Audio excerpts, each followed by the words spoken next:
আজ বৃহস্পতিবার, মা লক্ষ্মীর পুজো। এই যে আমি ঘট সাজিয়ে পান পাতা দিয়ে, আমের পল্লব দিয়ে, ফুল দিয়ে আমার ঘরের মা লক্ষ্মীকে পুজো করেছি। মা লক্ষ্মীকে ভোগ নিবেদন করেছি। আর তার পাশে রয়েছে আমার মহাদেব, ওম নমঃ শিবায়। তো চলো আমার আজকে ঠাকুর ঘরের ভিডিওটা তোমাদের সাথে শেয়ার করি। এই দেখো,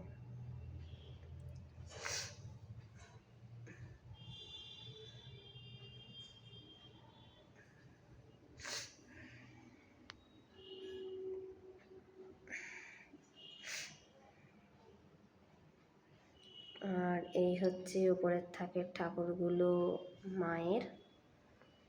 এই মা লক্ষ্মীটাকেও পুজো করা হয়েছে, ওটাকেও আমি পুজো করেছি। তো আজ ঠাকুর পুজো করেছি, কেমন লাগছে বৃহস্পতিবারের পুজো জানিও।